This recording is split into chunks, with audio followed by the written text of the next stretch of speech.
జర్నలిస్టుల సంక్షేమంలో, జర్నలిస్టు కుటుంబాలను ఆదుకోవడంలో శేరిలింగంపల్లి ప్రెస్ క్లబ్ ఎల్లప్పుడూ ముందుంటుందని మరోసారి చాటి చెప్పింది. గత కొన్ని నెలల క్రితం జాతీయ రహదారి ముత్తంగి రోడ్డు మీద జరిగిన ప్రమాదంలో శేరిలింగంపల్లికి చెందిన తెలంగాణ ప్రస్థానం రిపోర్టర్ శ్రీనివాస్ మృతి చెందాడు. దీంతో చనిపోయిన శ్రీనివాస్ కుటుంబాన్ని ఆదుకునేందుకు శేరిలింగంపల్లి ప్రెస్ క్లబ్ ముందుకు వచ్చింది. TUWJ రాష్ట్ర జిల్లా నాయకుల సహకారంతో శేరిలింగంపల్లి ప్రెస్ క్లబ్ ఆధ్వర్యంలో 5 లక్షల రూపాయలను సేకరించి ఈ మేరకు శుక్రవారం పాపిరెడ్డి నగర్ కాలనీలోని శ్రీనివాస్ ఇంటికి వెళ్లి వారి కుటుంబ సభ్యులకు ఆర్థిక సాయాన్ని అందించడం జరిగింది. TUWJ రాష్ట్ర అధ్యక్షుడు అల్లం నారాయణ, ప్రధాన కార్యదర్శి ఆస్కాని మారుతి సాగర్, రాష్ట్ర నాయకులు పైల విఠల్ రెడ్డి, జిల్లా అధ్యక్షులు ఉప్పరి శేఖర్ సాగర్, ఉపాధ్యక్షులు గట్ల రాజిరెడ్డి, శేరిలింగంపల్లి ప్రెస్ క్లబ్ అధ్యక్షులు ఉప్పరి రమేష్ సాగర్ చేతుల మీదుగా శ్రీనివాస్ కుటుంబ సభ్యులకు 5 లక్షల రూపాయల చెక్కును అందజేశారు.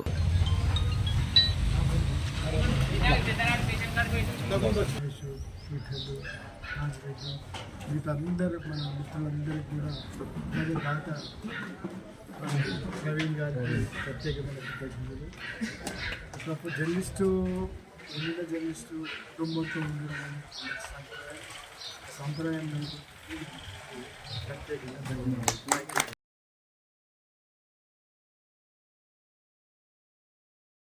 మరిన్ని అప్డేట్స్ కోసం మా ఛానల్ని సబ్స్క్రైబ్ చేయండి.